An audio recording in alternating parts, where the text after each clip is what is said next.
Assalamualaikum warahmatullahi wabarakatuh. Selamat pagi anak-anakku sekalian, salam sejahtera untuk kita semua. Pada minggu ini kita akan membicarakan pokok bahasan jenis sengketa internasional, peran hukum internasional, aturan, dan prinsip-prinsip penyelesaian sengketa internasional.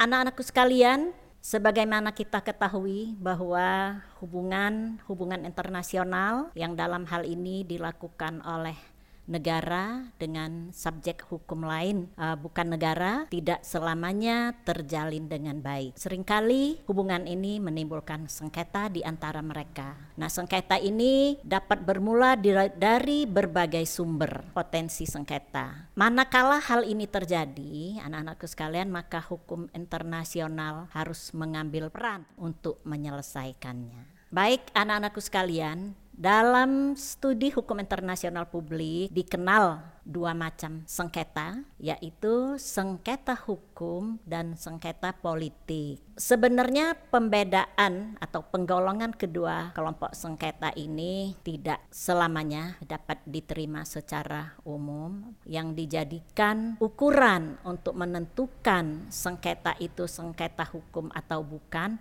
umumnya kerap kali yang dipakai adalah manakala sengketa tersebut bisa diselesaikan oleh pengadilan internasional, maka itu adalah sengketa hukum. Tetapi kalau kita lihat dalam kenyataannya, hampir semua sengketa bisa diselesaikan di pengadilan internasional. Tidak diselesaikannya di pengadilan internasional bukan berarti tidak bisa diselesaikan di pengadilan internasional, tapi karena para pihak yang bersengketa tidak memberikan kesepakatan untuk membawa sengketa mereka ke pengadilan internasional. Nah, oleh karena itu, anak-anakku sekalian, apa yang kerap menjadi ukuran ini bahwa sengketa hukum, kalau memang sengketa itu bisa diselesaikan di pengadilan, nampaknya juga nggak bisa kita terima secara menyeluruh, secara umum. Nah, kadang-kadang juga pengadilan bisa menyelesaikan sengketa tidak hanya berdasarkan hukum, tapi juga berdasarkan kepantasan atau keadilan yang disebut dengan ex aequo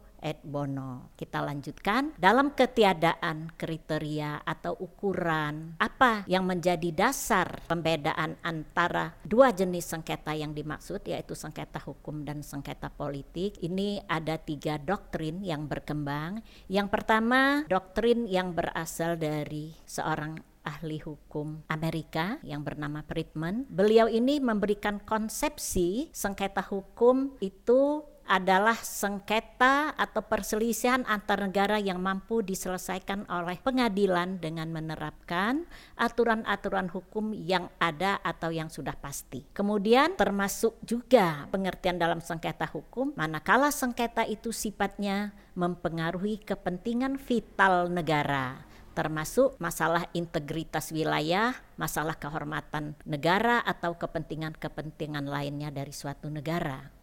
Nah, termasuk juga dalam pengertian sengketa hukum adalah sengketa di mana penerapan hukum internasional yang ada cukup untuk menghasilkan suatu putusan yang sesuai dengan keadilan antar negara dengan perkembangan progresif hubungan internasional. Dan sengketa hukum juga adalah sengketa yang berkaitan dengan persengketaan hak-hak hukum yang dilakukan melalui tuntutan yang menghendaki suatu perubahan atas suatu hukum yang telah ada. Kemudian doktrin selanjutnya adalah dari Waldock, ini seorang ahli Inggris. Nah, beliau ini mengemukakan pendapat jika para pihak menentukan sengketanya adalah sengketa hukum, maka sengketa tersebut adalah sengketa hukum. Sebaliknya, jika sengketa tersebut membutuhkan patokan tertentu yang tidak ada dalam hukum internasional, maka itu termasuk dalam pengertian sengketa politik. Jadi menurut Waldock ini, bahwa penentuan suatu sengketa merupakan sengketa hukum atau politik tergantung kepada para pihak yang bersangkutan. Kita lanjutkan. Doktrin berikutnya adalah dari Oppenheim dan Kelsen. Ini merupakan pendapat jalan tengah. Nah, menurut Oppenheim dan Kelsen ini sebenarnya tidak ada pembenaran ilmiah serta tidak ada dasar kriteria yang objektif yang mendasari pembedaan antara sengketa politik dan sengketa hukum. Karena setiap sengketa itu memiliki aspek politis dan juga ada aspek hukumnya. Nah, mungkin saja dalam sengketa yang dianggap sebagai sengketa hukum terkandung kepentingan politis yang tinggi dari negara yang bersangkutan. Sebaliknya, terhadap sengketa yang dianggap memiliki sifat politis tetapi prinsip-prinsip atau aturan-aturan hukum internasional boleh jadi dapat diterapkan. Nah, itu anak-anakku sekalian mengenai kriteria untuk membedakan kapan itu disebut sebagai sengketa hukum dan kapan itu dapat disebut sebagai sengketa politik. Anak-anakku sekalian, kalau kita lihat dalam kenyataannya kadang-kadang suatu sengketa yang jelas-jelas itu adalah sengketa hukum. Misalnya dalam bidang perdagangan, itu pelanggaran terhadap kuota, perlakuan dumping, dan lain sebagainya. Ini jelas-jelas adalah pelanggaran terhadap perjanjian dalam perdagangan. Tetapi para pihak tidak selamanya membawa persoalan mereka ini ke pengadilan, bahkan mereka menggunakan saluran-saluran diplomatik. Dalam arti mereka menggunakan penyelesaian sengketa dengan cara mungkin dengan mediasi, dengan negosiasi, dan lain sebagainya. Artinya ini masuk dalam pemahaman mereka mengelompokkan bahwa sengketa ini adalah sengketa politik. Demikian juga kalau kita lihat Indonesia pernah bersengketa dengan Malaysia. Jelas itu adalah sengketa hukum tentang kepemilikan Pulau Sipadan Ligitan. Pada awalnya Malaysia sebenarnya sudah menginginkan Indonesia untuk membawa persoalan ini ke Mahkamah Internasional. Pada masa itu Indonesia masih belum memberikan persetujuan. Baru beberapa tahun kemudian Indonesia menyetujui untuk membawa persoalannya ke Pengadilan Internasional. Ini yang kita katakan, yang kita jelaskan bahwa secara fakta apa yang disampaikan, apa yang menjadi kriteria tadi dalam prakteknya juga sulit untuk diterima secara menyeluruh. Kadang-kadang jelas sengketa hukum tapi diselesaikan secara diplomatik, udah jelas sengketanya politis tapi juga bisa diselesaikan secara hukum. Apalagi kalau Mahkamah Internasional ini memang punya kewenangan bisa menyelesaikan tidak berdasarkan hukum, berdasarkan kepantasan dan keadilan, ex aequo et bono. Baik anak-anakku sekalian, kita lanjutkan mengenai peran hukum internasional. Hukum internasional berupaya agar hubungan antar negara ini terjalin lewat ikatan persahabatan. Jadi yang diharapkan oleh hukum internasional ini bahwa hubungan antar negara ini jangan hubungan konflik, tapi hubungan yang bersahabat. Hukum internasional sudah menyediakan aturan-aturan pokok kepada negara-negara yang bersengketa untuk menyelesaikan sengketanya. Jadi ada ketentuan yang disiapkan oleh hukum internasional kepada para pihak jika di antara mereka terjadi sengketa. Kemudian hukum internasional juga memberikan pilihan yang bebas kepada para pihak tentang cara, prosedur atau upaya yang seyogyanya ditempuh untuk menyelesaikan sengketanya. Artinya hukum internasional dalam hal ini tidak hanya memberikan aturannya saja, termasuk cara prosedurnya ini diserahkan kepada para pihak yang bersengketa untuk memberikan pilihannya akan menggunakan cara yang mana. Dan kita ketahui hukum internasional modern semata-mata menganjurkan penyelesaian sengketa secara damai. Anak-anakku sekalian, kalau kita lihat dari segi sejarah, memang cara penyelesaian sengketa itu, dan ini pernah dipraktekkan oleh masyarakat internasional, bahwa penyelesaian sengketa itu ada dua, secara damai dan secara kekerasan. Belajar dari pengalaman betapa meruginya masyarakat internasional kalau segala sesuatu atau sengketa di antar negara ini diselesaikan dengan cara perang atau dengan cara kekerasan. Nah, oleh karena itu hukum internasional dewasa ini dalam arti yang modern semata-mata menganjurkan bahwa sengketa itu hendaklah diselesaikan secara damai. Baik anak-anakku sekalian, di mana kita menemukan penyelesaian sengketa internasional itu? Dalam perkembangan hukum internasional untuk penyelesaian sengketa secara damai ini ini secara formal itu pertama kali diselenggarakannya Konferensi Perdamaian Den Haag pada tahun 1899 dan tahun 1907. Konferensi ini menghasilkan konvensi tentang penyelesaian sengketa secara damai. Konvensi Den Haag 1899 yang sudah diperbaharui di tahun 1907 ini memiliki dua arti penting. Konferensi ini memberikan sumbangan penting bagi hukum perang, dalam hal ini sekarang kita sebut dengan hukum humaniter, dan konferensi ini memberikan sumbangan penting bagi aturan-aturan penyelesaian sengketa secara damai. Jadi kalau kita lihat anak-anakku sekalian, bahwa penyelesaian sengketa internasional ini sudah ada aturan secara tertulisnya, yaitu di tahun 1899 dan di tahun 1907. Kemudian perkembangan berikutnya diikuti ya nak ya, yang berkaitan dengan penyelesaian sengketa secara damai ini dengan dibentuknya Liga Bangsa-Bangsa. Kemudian disahkannya juga Mahkamah Internasional Permanen tahun 1927. Kemudian ada juga perjanjian umum yang menolak penggunaan perang di tahun 1928, dan kita lihat perjanjian-perjanjian juga banyak yang dirumuskan yang berkaitan dengan penyelesaian sengketa secara damai di tahun 1928. Dan saat ini kita lihat di dalam ketentuan PBB dan Statutah Mahkamah Internasional, kemudian dalam Deklarasi Bandung tahun 1955, kemudian Deklarasi Manila tahun 1985. Dalam Deklarasi Manila ini merupakan sebenarnya merupakan inisiatif dari Majelis Umum PBB dalam menggalakkan penghormatan terhadap penggunaan cara penyelesaian sengketa secara damai, yang dimana di dalam Deklarasi Manila ini juga dinyatakan bahwa kewajiban negara-negara yang bersengketa untuk mencari jalan dengan itikad baik dan semangat kerjasama menyelesaikan sengketa internasional mereka secepat mungkin dan seadil-adilnya. Negara-negara juga harus mempertimbangkan peran penting yang dapat dimainkan oleh Majelis Umum, Dewan Keamanan, Mahkamah Internasional, dan Sekjen PBB dalam menyelesaikan suatu sengketa. Deklarasi juga menyatakan pula adanya berbagai cara yang dapat dimainkan oleh organ-organ PBB untuk membantu para pihak mencapai suatu penyelesaian sengketa mereka. Kalau kita lihat anak-anakku sekalian, hukum internasional ini di dalam piagam PBB telah menetapkan kewajiban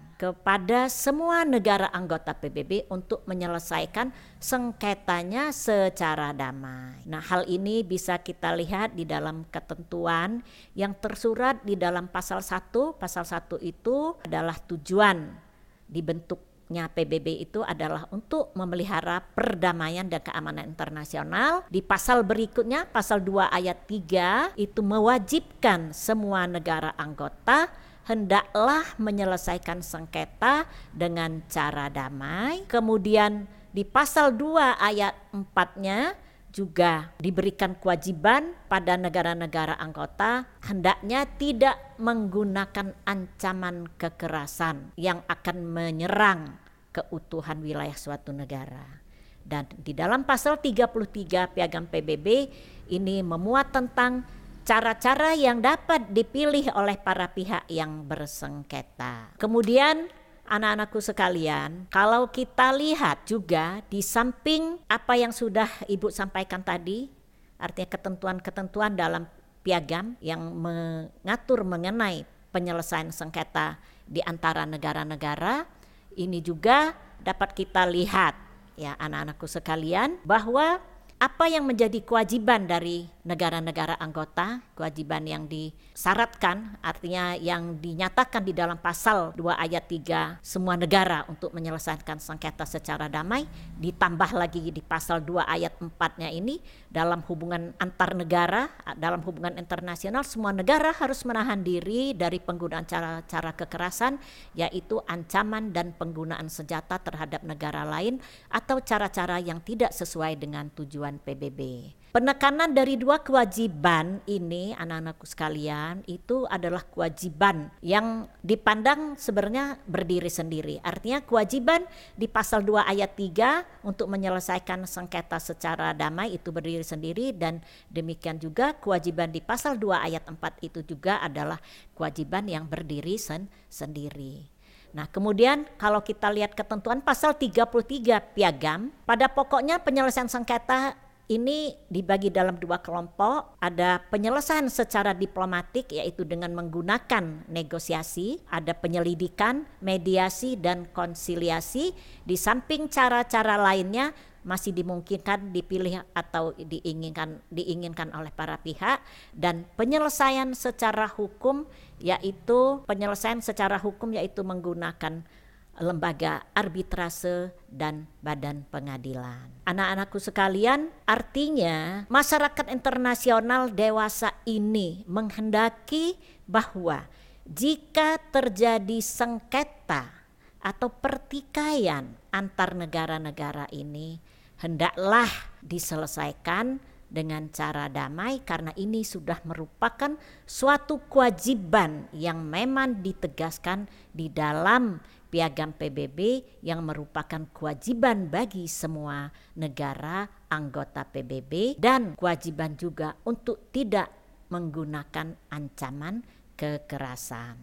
Nah, di samping ketentuan-ketentuan di dalam Piagam PBB, kita lihat juga, anak-anakku sekalian, ada resolusi-resolusi PBB. Yang pertama, yang berkaitan dengan penyelesaian sengketa secara damai ini, Resolusi Majelis Umum PBB nomor 2625 tahun 1970, tanggal 24 Oktober 1970, deklarasi mengenai prinsip-prinsip hukum internasional tentang hubungan-hubungan bersahabat dan kerjasama di antara negara-negara sesuai dengan Piagam PBB. Kemudian resolusi ini sudah dipertegas lagi di tahun 85, yaitu dengan Resolusi Majelis Umum nomor 40/9 dan Resolusi Majelis Umum nomor 44/21 tahun 1989, bahwa resolusi ini mendorong negara-negara untuk memajukan perdamaian, keamanan, serta kerjasama internasional dalam segala aspek sesuai dengan Piagam PBB. Anak-anakku sekalian, di samping istilah sengketa hukum, sengketa politik, apa yang sudah disampaikan di depan, kalau kita perhatikan isi ketentuan piagam, lihat di pasal 1 Piagam PBB dan di pasal 34 Piagam PBB, itu sebutan untuk sengketa ini ada istilah situasi atau suatu keadaan. Jadi termasuk tunduk terhadap penyelesaian sengketa internasional secara damai ini adalah situasi yang dapat mengancam perdamaian dan keamanan internasional. Ya, lihat ya nak ya, itu pasal 1 ayat 1 dan pasal 34 Piagam PBB. Itu ada dirumuskan, termasuk di dalamnya adalah situasi yang dapat mengancam perdamaian dan keamanan internasional. Artinya, jika terjadi suatu keadaan yang kalau dibiarkan ini bisa menjadi ancaman terhadap perdamaian dan keamanan internasional, maka ini juga tunduk terhadap penyelesaian sengketa sebagaimana yang diatur di dalam Piagam PBB. Selanjutnya, anak-anakku sekalian, kita berbicara mengenai prinsip-prinsip penyelesaian sengketa internasional. Bahwa tadi sudah dikemukakan bahwa sengketa internasional pada saat ini tidak dapat lagi dilaksanakan dengan cara kekerasan, melainkan harus dengan cara damai. Nah, penyelesaian sengketa secara damai tadi sudah ada aturannya. Kemudian apa yang melandasi atau menjadi prinsip di dalam penyelesaian sengketa? Prinsip yang pertama adalah prinsip itikad baik. Nah, prinsip itikad baik ini dapat dikatakan sebagai prinsip fundamental, prinsip dasar dan yang paling sentral dalam penyelesaian sengketa antar negara. Artinya, prinsip ini mensyaratkan, mewajibkan adanya itikad baik dari para pihak untuk menyelesaikan sengketa. Nah, apabila kalau kita lihat prinsip penyelesaian sengketa dengan itikad baik ini tercantum di dalam beberapa ketentuan-ketentuan dalam hukum internasional. Kemudian kalau kita lihat prinsip itikad baik ini untuk mencegah timbulnya sengketa yang dapat mempengaruhi hubungan baik antar negara. Kemudian prinsip ini disyaratkan juga harus ada ketika para pihak menyelesaikan sengketa melalui cara-cara penyelesaian sengketa yang dikenal dalam hukum internasional.